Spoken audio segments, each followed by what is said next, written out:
Babukele emakhaya, nginibingelele uThobekile wakamdlalose ophasi kohlelo lemadlula mida. Babukeli niyangazi-ke sesiphinde sabuya-ke babukeli bethu sizoqhubeka lapho ekulungiseni inkinga zethu zomhlaba. Babukeli bethu niyazi-ke ukuthi thina njengemadlula mida izinto esisebenza ngazo ikona ukuthi sibhalelwa abantu basibize bathi asize sizobasiza. Namhlanje-na-ke kunosisi osibhalelile. Ningixolele babukeli bethi namhlanje nje ngishiso ilanga namehlo awaboni kahle, kodwa-ke ngoba-ke sithe siyalibona ilanga liphumile ngathi hayi asithumele khona nabafana bami siyosiza nangusisi ngoba uyakhala uthi Sithobekile nginenkinga lana, kodwa inkinga yami ngiyacabanga ukuthi siyayidinga imadlula mida ngoba imadlula mida inako ukuthi ukuvela kancane ukuthi inako ukuxazulela abantu iyinkingana. So usisi lo babukeli bethu uthi wayeshadile wadivosa emshadweni wakhe, so ucela thina sizomsiza ukuthi abuyele kubo ngoba umfowabo uyanqena ukuthi uyamnqabela ukuthi abuyele kubo. So angizokwanda kakhulu babukeli bethu, ngizohamba ngilandele usisi nizwele nina umthombo othembekile ukuthi luthini udaba lakhe. Thina-ke njengemadlula mida sizobe sesiyazama ukumsiza, nani-ke babukeli bethu nizobe niyamuza usisi nimsize, nikhomente, nimbonise ngale ndlela enizombonisa ngayo mase simzwile-ke usisi odabeni azosithulela lona. Ngiyabonga. Sesiphinde sabuyeka-ke babukeli bethu. Usisi-ke nangu la, ngizomfaka ispeaker ukuze nizokwazi ukumuzwa nani mekhuluma. Sondela sisi.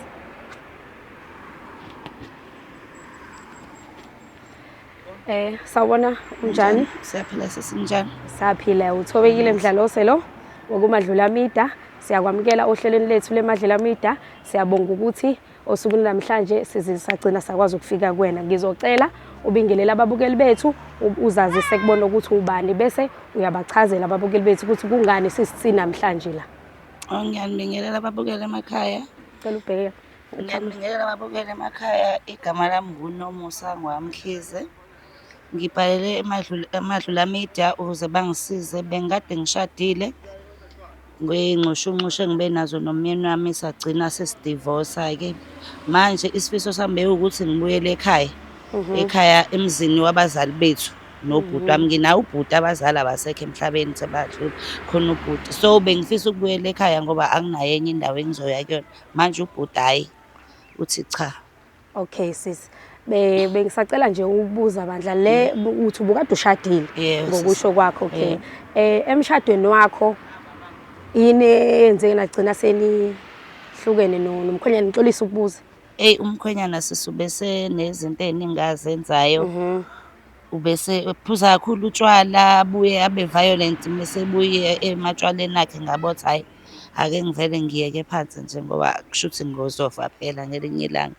Okay, ekushadeni kwenu umshado wenu umshado ohlanganisile noma bekumshado ohlukanisile? Sisi umshado wethu ubungenazo izinto eziningi, bengekho umhlanganiso, bengekho umhlukaniso ngesizathu sokuthi naye ngoba sasesinesikhathi eside sabandawonye abazali bakhe-ke base beyamsiza ukuthi bangahambi emhlabeni engamtholile umakoti. Besiy'hlalela nje emjondolwaneni wethu sizibambe ngamazinyo, akukho okuphathekayo. Ingakho nami ngithanga ngivele ngimyeke ngisuke kuyena ngokuthula asale nowakhe kumjondolo ngibuyele ekhaya. Okay, hayi ngiyakuzwa ngiyayizwa inhlalo mangabe uyichaza inhlalo yakho nomkhwenyana. Ngibona ukuthi usukuze wathi ucabanga ubuye ekhaya. Manje umfweni uthi isiphi isizathu sokuthi angafuni ubuye ekhaya? Ubhuti ngokwakhe uthi njengoba ngakhishwa ekhaya ngachelwa nangenyongo angisenayo indawo. Angithi ukuze mthiwe uma usushadile uyakhishwa uyodlula esibayeni, kuthiwe-ke usuyahamba-ke manje usuyakwakho la ekhaya akusekho ngisho lakho. Ubhuti kubambelele kulokho-ke nanokuthi kusenanomuntu ahlala naye endlini.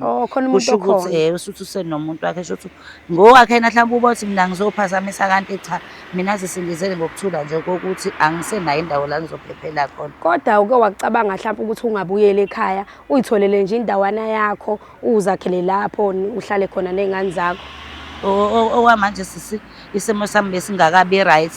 Nakhona ekhaya bengingasho ukuthi yinto epermanent. Bengithi ngizohlala nje isikhashana esincane ngibe ngizama ukuthi ngenze njani ngoba vele angiseyena owasekhaya sengakhishwa. Kodwa bengenzela ukuthi ngikwazi ukuthi ngiqalelele, ngikwazi ukuthi ngibe ngizame emaceleni amatoho nani nani nani, ngale madlana encane enginayo ngikwazi ukuyinezela ukuze ngithole indawo ngayo. Kodwa ubhuti yena uke wamchazela ukuthi awufuni ukubuya ukuthi uzohlala unomphela, ufuna indawo nje yokufihla ikhanda bese-ke uyahamba uyozama-ke. Hhayi ubhuda akezwa mshini nje unekhanda eliqinile bani. Akakuzwa nje. Nangibuye ngihluleke ukukhuluma naye ngesinye isikhathi ngoba sinamakhanda afanayo, nami ngibuye ngigagamuke uma ngabe esegagamuka kakhulu. Yingakho bengicela usizo. Othi ungakuyena ubhuti-ke umuntu wabhuti bashadile cha, bashadile bayihlalele nje. Uyena kodwa wakwakhuluma naye. Phela ancenga umuntu wakhe. ingane yomuntu izothini nayo, kusho ukuthi ithanda umuntu wayo phela. Methi cha naye izolalela yena, kodwa yona shem ayikho against mina ubhuti nje, kodwa futhi ngiyazizwa izathu zakhe. Kodwa-ke nami akukho la ngizoshona khona, okwesikhashana nje kancane nje ngiba ne-stability because anginazo. Hhayi ngiyakuzwa, ngiyaqonda ukuthi kungani usibizile. Hhayi sizohamba-ke siye kuyena ubhuti wakho kini, siyezame nathi siyokhuluma naye sibone ukuthi uma sekufike nathi sazama ukumbonisa, understandisa ukuthi kungani ufuna ukuya ekhaya, ngoba phela naye isimo uyasazi sempilo yakho. Sithembe ukuthi uzosizwa akwazi ukuthi azokucuphisa ekhaya leso sikhashana. Ngabe ngisize kakhulu sisi. Awu ngisize kakhulu ngoba hayi cha shem hayi. Hhayi akezwa mshini manje. Kodwa phela akasithembe ukuthi uzozwa manje, uzobona ukuthi ngempela uyadinga ukubuya ekhaya. Ngiyabonga kakhulu sisi. Hhayi kubonga mina-ke sihambe-ke siye kuyena kubhuti wakho. Asihambe-ke, asithembe ukuthi sizomfica-ke. Hhayi yena umuntu ohamba kakhulu. Buka imvula ukuthi yenze njani kuleli gceke ibo. Hey wempela siyafa imvula. Hamba ubheke lapho ungashibiliki. Kunetha kangaka. Hhayi kuyanetha Nkosi yami. Hhayi kuyanetha shem. Kodwa ngoba besihluphekele namanzi sesiyesijabule makunetha ngoba phela kufanele kube khona amanzi. Ngempela. Qoqoke sinuka. Qoqole ekhaya. Yebo. Sawubona. Yebo njani? Ngiyaphila njani? Ngiyaphila nami. Awu ngixolise nje baba ukuthi sifikele nje ekseni usayihlalele, uyabonakala ubaba ukuthi hayi ngathi ubesayipholele nje kahle. Kodwa-ke igama lami nguThobekile wakamdlalose, phasi kohlelo lweMadlula Media. Ngihamba nosisi, ngicabanga ukuthi usisi uthe udadewenu uyamazi vele. Ngiyamazi, khona fika namakhamera wenze njani? Bengisacela nje bandla ukuthi usiphe nje isikhashana esincane kunodaba nje esifuna ukuthi silixoxe nawe nodadewenu. Udadewenu usibhalelile wathi kucela simsize, so bengicela nje ungathuki bandla, noma usingenise endlini sihlale phasi noma sihlale la eminyango sixoxeni, uzobe usuyeza ukuthi kungani udadewenu efike namakhamera. Ngeke ngikwazi ukungena, ke ngiphume size kunina sixoxe la nyanga. Hayi ungaphuma ekhe. Amakhamera ke into engiyithanda kakhulu. Hayi sixolise bandla ukuthi sifike emzini wakho namakhamera, sicela bandla usixolele. Yebo. Yebo. Mhlawumbe ungakazi ukusipha into yokuhlala noma singakhuluma simile. Ngithole into yokuhlala. Hayi okay, hayi asilindeke. Sibongeke bhuti ukuthi usitholele indawo zokuhlala. Siyabonga kakhulu. Ngizodedela yena kudadewenu ukuthi achaze ukuthi kungani ebize thina ngimadlula Media ukuthi size la emzini wakho namakhamera sizokhuluma nawe. Ngizomcela nje ukuthi akubingelele njengomfowabo omdala bese eyachaza ukuthi kungani. Sengizokusho. Bhuti njengoba ngangikuchazelile ekuqaleni ukuthi ubhuti ngafika la kuwena bhuti ngakuchazela ukuthi inhlalo lapha noSibari wakhe ayindle. Ngakunxusa ngakuncenga kahle njengomntakama ukuthi ngicela ukuthi unginikeze ikamero ngibuye la ekhaya ngihlale la ekhaya ngoba anginayo indawo yokuhlala. Wangichitha kanjalo-ke. Yingakho-ke sengize ngibuya namakhamera phela la othi ngikuzela namakhamera ngoba ngisazi ngizokwenza njani ngoba ikhanda lakho liqinile. Ngithi ngiyakuncenga hhayi awuzwa. Yingakho-ke sengibuye nabantu ebengithi abeze mhlampe ebona uzobezwa kangcono. Manje ubona ukuthi mawufika namakhamera khona ushintshe, khona ukukhuluma okuzoshintsha ngoba ngalo engakutshela kona. Phela bhuti bengifika nabanye abantu ongabazi mhlampe bona bazokhuluma nawe kangcono ngoba mina nawe shuthi amakhandithi ayafana. Afana kanjani amakhanda? Angithi mina ubaba washiya mina la ekhaya. wena wahamba waya ubaba emshadweni wakho. washiya wena la ekhaya kodwa lo muzi uyi-family home, uyikhaya lethu sonke, lakhiwe uma nobaba, awuzange uzozakhela, awakho ingane wakho umuzi. Wena awusabhilongi la ekhaya, ngiyakutshela usabhilongi njengoba waphuma kutshela ukuthi waphuma ngebhokisi waphuma ngobhokisi, usabhilongi la ekhaya. Angizalwa yini noma wakho nobaba wakho nje ukuthi angisabhilongi la ekhaya. Shuthi wena usuphisana ngami kubantu, uyazi ukuthi semjondolo lapha. Impilo ayinhle kade ngakutshela ngathi usibara wakho useyangihlukumeza. Wena shuthi ufuna-ke ngiyodliwa izinja zakweminye imizi. Ngekamero nje usukuthi wena-ke awusezamshini-ke mina sengikudade wena usungilahlela ngaphandle esigangeni. Akulikho ikamera ozolithola la. Lokho ngisakusho namanje ngisho ngababiza abantu bakho bamakhamera akunandaba nabo. Wena njengoba ngithi washa wena usuzalwe kabutho wafa la ekhaya wayovuka komunye umuzi wena. So manje ngeke ngivumele ukuthi wena uphinde futhi uzohlala la ekhaya ube usela ekhaya usewafa wavuka komunye umuzi. Ibhokisi la sikhipha ngalo ukhomba usike la usufile wena. Usuyovuka komunye umuzi uzalwa komunye umuzi. Hayi la ekhaya. Ngafa mina ngavuka ngithi khona umuntu wesifazane ohlala la endlini isikhathi seni yena. Ukhona umuntu engihlala naye. Uyisikhathi seni. Uyisikhathi kanjani? Uhleli nje. Uhleli nami phela, uhleli nawe wena kanti. Ufuna umlobo phela uhlale naye ngokusemthethweni bese ngiyaphuma nakho umuzi. Akufuni wena.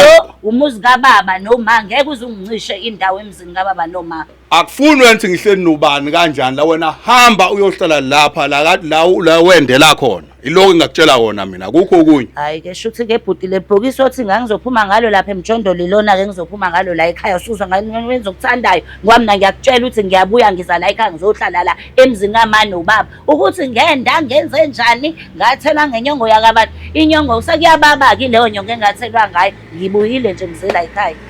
Ayisiyenele nihamba naye niyabona ke iyona into engamphindisela yona emuva le ebuyeza la ngoba nami uzokhuluma uthini manje.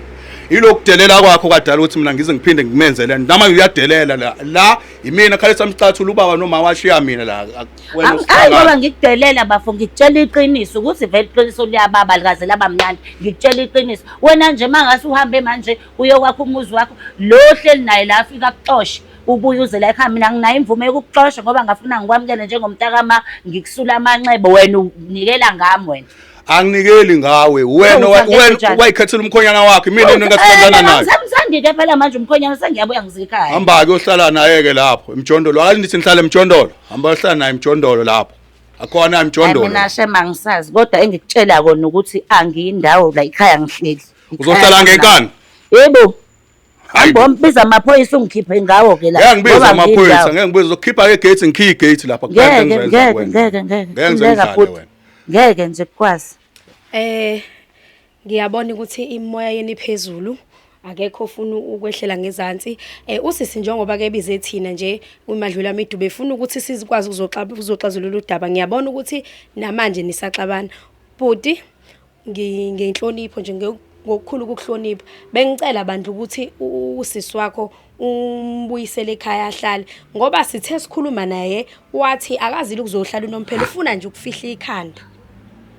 Mase ke yaphuma ke uzame indawo yakhe nabantu bakhe. Ungakwazi nje mhlawumbe ukuthi usenzele lokho. Umenzele nawe dadewenu. Uyazi ukuthi iyicala ukuhlala nomuntu olotsholiwe. Uyakwazi ukuthi iyicala ukuthi bangangifaka abantu basemzini wakhe bangangifaka ngisho amaphoyisa bangifaka ngisho ezinduneni nasemakhosini ukuthi akuvumelekile ukuthi aphinde abalotsholwa sathatha inkomo sadla inkomo zakaphinde aphinde yena abuye ezohlala la ekhaya. Uyazi ukuthi iyicala lelo. Yebo ngokwesiko noma ngimncane ngingalazi kahle yebo yicala kodwa ngithi usisweni uyasho ukuthi umkhwenyana sebehlukanisile unawo ungaye enduneni uyosho ukuthi akahleli ukuhlala ngisazomcuphisa nje isikhashana mase etholela indawo. Ngike ngizwe nabazali bethenena uma ngabe kade ushadile sewuhlukanisa umkhwenyana ukafanele menihlukanisa hlapha atholela lo indawo kodwa uyachaza ukuthi wamkhwenyana isimo siyabheda wena njengomfowabo ungalahla udadewenu. Hayi ndodana ngimlahlile ukukhuluma kwakhe kodwa into engingayenza iyodwa manje ngeke akwazi ukungena la endlini. La endlini ngeke akwazi ukungena into engingayenza nje ngoba vele uyasho namuza uthini bebehlala emjondolo angathenga umjondolo wakhe awubeke lapha apheke yedwa lapha angasondeli la endlini angimdingi nje la endlini mina angamthela umjondolo wakhe ahlale lapha nomjondolo wakhe lo ngoba umjondolo vele into ayijwayele akukho kunye ngaphinde ngikusho futhi mina. Kodwa ke la endlini ngiyakwazi nje ukusondela ngiyangene nje nakancane udadewenu nje lona igcineni esikhuluma ngaye. Sengimzwele ngiqedile akukho kudlula lokho.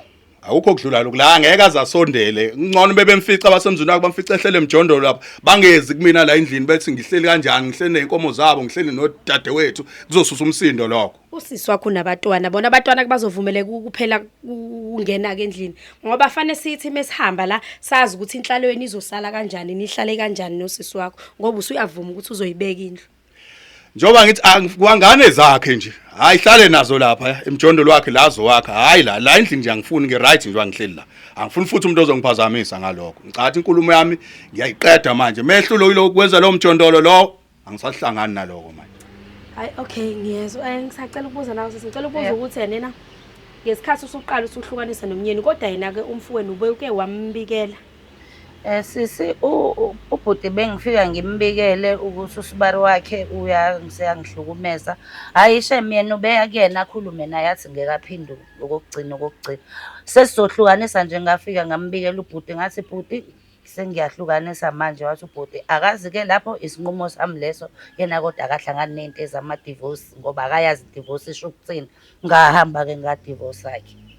Nangu sisesho ukuthi uke wakubikela ngabe ukhuluma iqiniso ukhuluma iqiniso impela elimsulu awaseke wafika impela ihlandla zaze zabaningani impela ibeka lento yakhe ama divorce so ke njobe ngamtshela lento ama divorce angiyazi mina sho ukuthini so ke ngeke ngize ngivume ngokwazi kwami kufanele kufike yena umkhonyana noma abazali bamkhonyana bezochaza ukuthi kwenzekani hayi ukuthi mina ngihlale nodade wethu nenkomo zabantu ngeke kuvumelekile lokho esikweni lethu ngiyezwa bhuti iyona indaba le ithanda ukuba nkulu futhi ithanda ukuba nzima ngoba masithi siyabuka le ndaba le ihlanganisa imndeni yala kushadele khona udade wenu nawe ubize mhlamba abafowenu kodwa ngoba uyachaza ukuthi okwesikhashana nje beyiloko nje ngicela ukuthi ayicela umcuphise yiloko nje thina sikuzele nje ukuthi sizomcelisa wena ukuthi wehlisa ulaka umamngele hayi ulaka sengilehlisile ulaka njengoba ngithi sengilehlisile ulaka ilokho ukuthi nje abeke umjondolo wakhe lapha angasondele la hayi akukho futhi okunye mhlawumbe engabuye ngiphinde ngikukhulume mina ngale ndaba Ngiyakuzwa bhuti futhi ngiyabonga njengoba uthi ke ngingawubeka umjondolo wami lapha ngicela ungibizele uSqueeze abandla nkosami ke naye asibhunge naye le ndaba naye phela angaboni ngoba sekuma umjondolo phela nginayo usayiphatha umndeni hlala ekhaya akayona iphathi yomndeni lo muntu akhona kwakhe la pho wena uhlala kanjani pho la ekhaya mangekhona kwakhe uhlala ufana uthi uvakashile naye la uvakashile ehlala umuntu ovakashile ufika u3 days agoduke lo uneminyaka emingaka ehlala la ekhaya usazohamba akanalo ilungelo lokuthi angaphawula indaba enzala ekhaya akanalo ilungelo lokuthi usazohamba kahle kahle wena ongangifuni la ekhaya noma uyena angishoko mina ukuthi angikufuni ukuthi wena indlela ohamba ngayo la ekhaya iyona ephoqa ukuthi ungabuye la ekhaya usezingangeni la endlini kanti akhona yini komalume wazo la wena uyena umalume wazo wena umalume onjani kanti ngumalume wazi ingane okay ngicela ukubuza nangusise ikhonto eringayo la enqondweni yami uthe ngempela ingane ayivumelekile ukuthi izingene le endlini mina ngokwazi ngizosho ngokwazi kwami omalume bami bona esiba nobudlelwane khona umalume nomshani bona bazwanayo kanti wena abashana bakhe awunabo wena ubudlelwane nabo abashana bami ngibathanda impela ngengiqamba manje abathanda abashana bami kodwa indlela ababuye ngayo beza la ekhaya befuna ukubuya indlela abafuna ukubuya ngayo beza la ekhaya iyona le edala ukuthi ke babe lapha eceleni abashana mhlambe bogcina bengenile la endlini kodwa nje udade wethu angeke azangene la endlini lokho ngiyakusho ukugcina lapha emjondolo shuthi wena ke yakhe inhliziyo cha iyimbibo izingane zingenaphi kuyona yonke lento ngoba phela izingane azingeni lento iphakathi kwami nawe izingane angithi ubuye nazo emendweni ingane yebo ngibuye nazo manje njengoba ngisathi ngisazosebenza lento ukuthi kwenzeke kanjani ukuthi ngiyilande lahle yonke lento ukuze kufika abantu basemzini wakho bangichazele ukuthi kwenzekani mhlambe zongena zona ngaleso sikhathi ke mase ngikutholile kahle ukuthi kwenzekani kuba lento enikhuluma ngayo ama divorce aniyazi into engazazi lezo zinto mina kodwa bhuti ke abatwana bona phela ikomalume wabo la bona bekumele bengangeni kulento bona bekufanele bavumele bangene ngaphakathi inhlalo kushuthi phela izoba inhle ekhaya thina sizele nje sifuna ukuthi egcineni nibe nenhlalo enhle makuthi nisazongangenelani hayi phela ngithi njengoba ngichaza mina ngithi kusazokwenzeka le process efanele yenzeke ukuthi mina ngixhumane nabantu basemzini wakhe.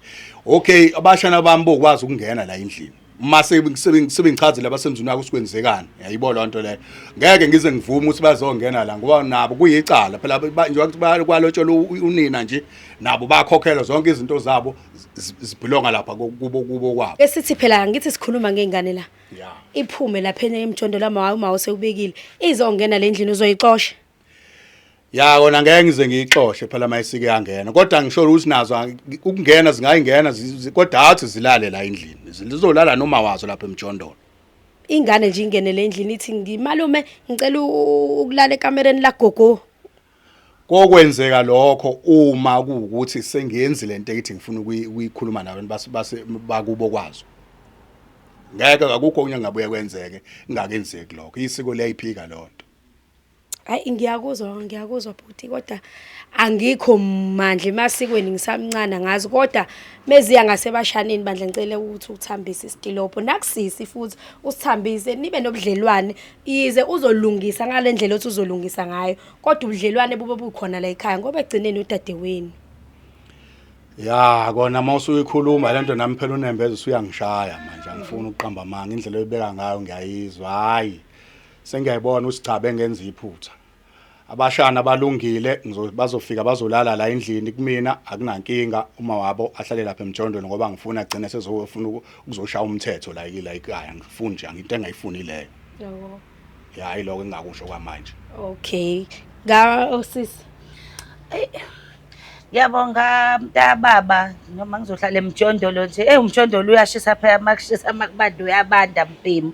Kodwa la ngibonge ungaze ushintshe umcabango wakho ngoba unekhanda eliqinile kodwa ngiyabonga kuyezwa. Kawula phela. Hayi kulungile mntaka ma kodwa nje yonke into ofanele yenze ngendlela eyiyona nje kodwa nje umjondolo vele ujwayele wena ngithi uyakusokushisa khona umjondolo mntaka kodwa wazidla inkomo zomuntu ohlala emjondolo. Angaze ngajabula kodwa yazi nathi usuku lami namhlanje nje nilenzile nje ngijabule angazi nanokuthi ngathini ukubona abantu kade benungaboni ngasolinye sebeyabona buka manje kumnandi siyahleka nje kuyakhombisa ukuthi nizoqhubeka nihlale kahle la sisi nje unjani nje ukujabula awazi ukuthi ngijabule kanjani noma ke phela ngisazohlala egogogweni kodwa ngoba sengibuyele ekhaya nje okunye nokunye kuzoyilungela ngiyabonga kakhulu sisi nemadlula media niphinde nibasize nabanye futhi ngomso ngiyabonga.